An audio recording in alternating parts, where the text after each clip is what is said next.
Dr. Dick Walker, thank you so much for joining us here on the call. You are from Spokane, Washington, and you are a double board certified physician.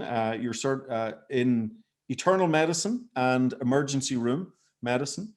You also have a master's in public health in preventative medicine and environmental health. So I think number one, you're a pretty smart guy, but you have a really well-rounded view of health and wellness.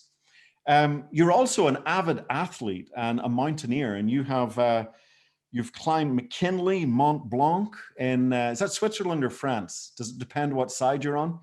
Yeah, it does. I think that mountain has three sides, kind of like Everest does. A lot of these big mountains are in several different countries at the same time. Yeah, but part of the Alps in Europe, and then of course the famous Mount Everest. Now I think you got really close to the top of Mount Everest, so quite an adventurer as well. So tell us a little bit. Tell us a little bit about where you were when ASEA crossed your path, and what you've noticed this technology do for you.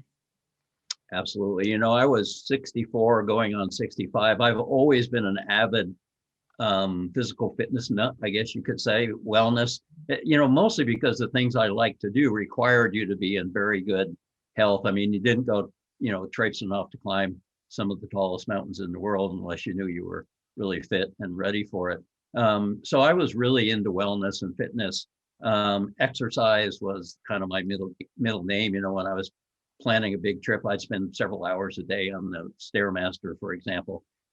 And I was doing everything I knew that I could do to prime the pump to be as healthy and as well as I could be. And I started to see some references to redox signaling molecules, but quite frankly, I kind of ignored it because I couldn't find any information. I would see a passing reference here in an anti-aging article or something saying, this might be the next big thing after antioxidants, but couldn't find anything. And then a friend of mine called me up and said, "Hey, have you heard of this product, this technology?" And I said, "What is it?" He said, "Well, they say it's redox signaling molecules." And I said, "Bingo, let's talk about it." And so that was my introduction. And I was in pretty good health.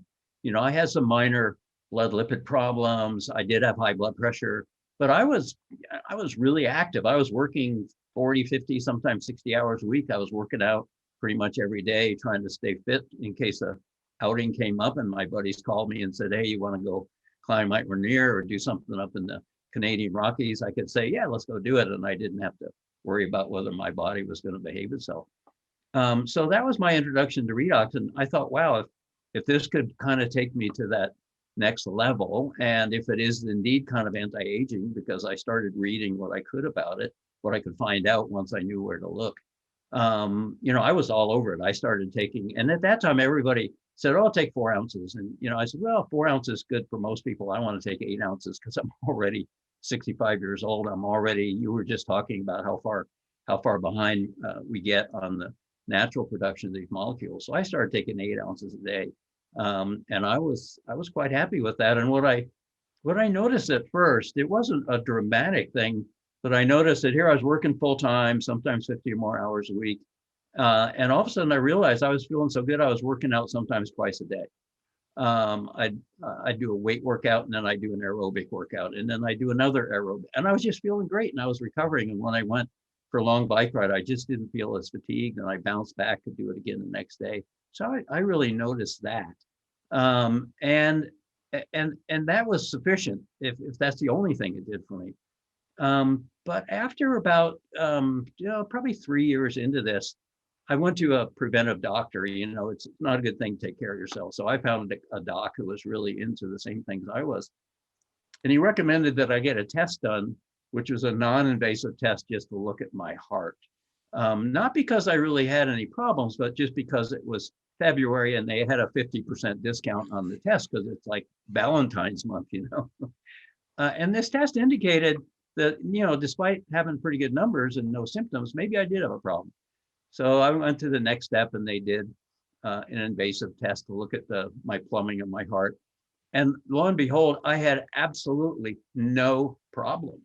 And the cardiologist was scratching his head. My doc was scratching his head, and he's saying, "Well, I wonder why that test was." And I said, "Well, I think it's redox because, that's the only thing different I'm doing that most of your other people aren't." And I was convinced it was probably the redox. And then Probably the next year, I started noticing that I was getting lightheaded when I would sit up or stand up quickly. And so I started really looking at what's my blood pressure doing? And it was really low. And it was really too low for somebody my age. And so I went to, I went in and talked to my doc, and he said, well, it must be those darn molecules. Let's see if you can get by without all those medicines you're on for your blood pressure. So we started dropping off one at a time over a couple of weeks, and I haven't taken them since. And so here I'd gone, I'd aged 3 or 4 years chronologically, but when you look at certain aspects of my health, I was actually younger. And I was pretty happy with that. I remain pretty darn happy with that. And, I'm still pretty darn active. I've been a little less active this last year. I tripped over a sprinkler in my yard and had an open fracture in my left arm that slowed me down a little bit. And I'd worn out my right knee and I had to have a knee replacement. But, those things are working fine. Now that we can maybe start to get out and do some stuff again, I'm ready to go skiing and have some fun. So yeah, I just really love this supplement. Yeah, very, very cool. Absolutely. I love your story. And so tell me this before we go. So you've got a tremendous, I think, not only in-depth view of medicine and health, but also a tremendous bird's eye view because, double board certified plus this master's in public health and preventive medicine. Like ASEA, we talk about it being the single greatest health science breakthrough that we'll probably trip across in our lifetime, stumble on. What are your thoughts on that? Well, it really is. I mean, being really active, both, personally and professionally in the preventive business, we were kind of running out of gas with antioxidants. We'd done about as much as we could do with antioxidants. And, the nutrition industry is just arguing whether my antioxidant was better than your antioxidant, but there really wasn't anything new happening there. Or the increments of improvement were pretty small. And so I was really anxious to, what's the next thing? Well, the next thing is redox signaling. And it goes way beyond you need to be concerned about your antioxidants, but ASEA handles that for you by stimulating the NRF2 gene. And you need to be concerned about your diet, and wellness isn't just ASEA. I mean, you need to be concerned about your sleep. You need to exercise within the limits of what your body will let you do. But redox is turning out to be a very, very important part of being as healthy as you can. And your best defense against whatever is out there that's trying to track you down and run you down is to really magnify your health and wellness as best you can. Because that's what's going to save you if you get challenged. Even if you get to the point where, for instance, you need an antibiotic isn't going to cure that infection unless your immune system knows what it's doing. And so having a healthy body that's as well as you can get it is certainly the best strategy for staying healthy, for aging gracefully, for being able to still do things when you're in your 80s and 90s that most people can't do, is to really take care of things. Yeah, I love it. Hey, thank you so much, Dr. Walker. We'd love to spend more time with you, but we gotta move on. I do need to say, of course, for everybody, I'll do the disclaimer. We don't make any medical claims for ASEA Redox. It's not a treatment or cure for any disease or medical condition. We are simply empowering our body with a very powerful set of molecules. It's a resource that allows our body to be the miracle, our body to do what it knows what to do. So, hey, thank you so much for giving up some time here tonight. I know you're a super busy man, and really, really do appreciate it. Thank you. Absolutely. Glad to. Take care. Thanks. I love it. Thank you so much. Very, very good. Walker for sharing his story here tonight. And I wish everybody a fantastic Thursday evening. Bye-bye.